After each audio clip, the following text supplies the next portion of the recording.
Hello বন্ধুরা, আমি মৌসুমিজ লাইফস্টাইলে তোমাদের অনেক অনেক ওয়েলকাম। প্লিজ বন্ধুরা একটা লাইক দিয়ে ভিডিওটা দেখো।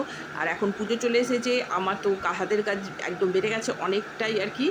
এখন আছে সব দুর্গা ঠাকুরের পেন্ডেন্ট দিয়েই বেশি বানাতে হচ্ছে, কিংবা এই গামছা চেক আর কড়ি। এখন শুধু গামছা চেক আর কড়ির কম্বিনেশান। কড়ি হচ্ছে সবসময়ের জন্যই ট্রেন্ডিং, কিন্তু পুজোর সময় একটু বেশি কড়ি দিয়ে জুয়েলারিটা বানাই।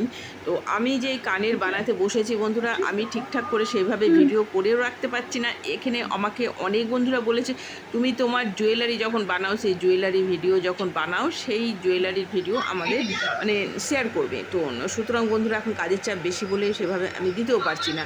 তার মাঝেই আমি এটুকু করে রেখেছি, তোমাদের দেখাচ্ছি। দেখো, একদম সুন্দর করে গামছা একটা নিয়েই নিই। গামছা বলো কিংবা হলুদ কাপড়, লাল কাপড়, এগুলো কিনে নিই।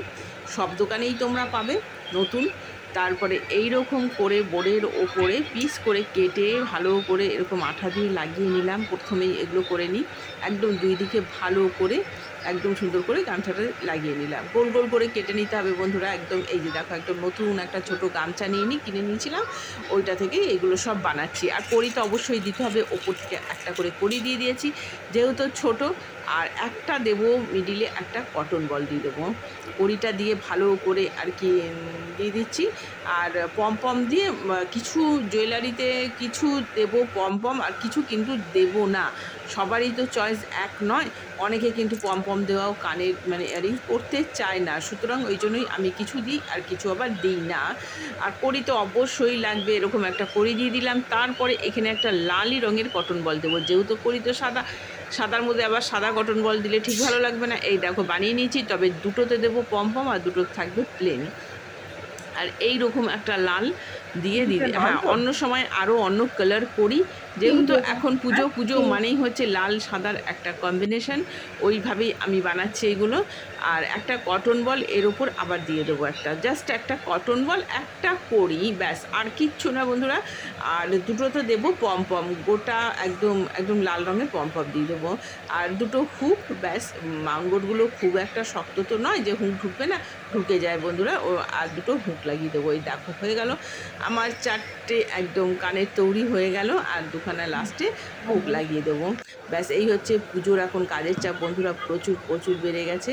তো তোমাদেরও সেইভাবে আমি শেয়ার করতে পারছি না যে আমি সব যখন যখন বানাতে বসছি তখন কিন্তু আর সেভাবে আমি ক্যামেরা বন্দি করতে পারছি না, কেননা তখন কাজে না অমনোযোগী হয়ে যায় আর কি। যখনই আমি ক্যামেরা বন্দি ব্যাপারটা করছি তখন কাজটাও কিন্তু ঠিকঠাক করে হয় না। এইবারে দেখো হুক দুটো কিন্তু লাগিয়ে দিলাম, খুব একটা দেখো হুকটাও কিন্তু ঢুকে গেল মানবোর্ডের মধ্যে, কি সুন্দর হুকটা ঢুকে গেল।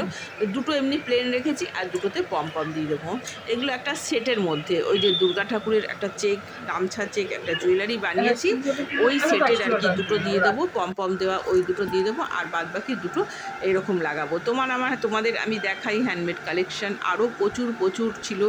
এখন যেহেতু একদমই পুজো একদমই চলে এসেছে, মানে একদম দোরগোড়াতেই দাঁড়িয়ে রয়েছে, তো সুতরাং সেলও সেভাবে হয়ে যাচ্ছে। এটা দেখো জুটের দেখাচ্ছি, খুব সিম্পলের মধ্যে, অনেকেই ক্যারি করতে পারে না, কিন্তু একটা হ্যান্ডমেড জুয়েলারি তারা পরতে খোঁজে। তো সুতরাং তাদের জন্য এগুলো হচ্ছে বেস্ট। আমি অনেক কালারের এই জিনিসটা বানিয়েছিলাম জুটের, পুরো সোল্ড আউট হয়ে গেছে। তো দেখো এই চোকার, এগুলো হচ্ছে চোকার, লাল হলুদ আর লাল, এই দুটো কালারই বেশি বানাই। আর এগুলো প্রচুর কালার, লালগুলো তো বেশিরভাগ সেল হয়ে গেছে, লাল আর সাদা অনেক বানিয়েছিলাম, সেগুলো সব সোল্ড আউট হয়ে গেছে। তোমাদের আমার কেমন লাগলো অবশ্যই জানাবে। হ্যাঁ, কেমন লাগছে আমার ভিডিওটা জানাবে। হ্যাঁ, তোমরা সকলে ভালো থেকো, সুস্থ থেকো। নেক্সট ব্লগে তোমাদের সাথে দেখা হচ্ছে। তোমরা সকলে খুব ভালো থেকো বন্ধুরা, কাজের মধ্যে থেকো। কাজের মধ্যে থাকলে একটা পজিটিভ চিন্তাভাবনায় থাকা যায়, আর একটা Chaura smile. Tata, good night.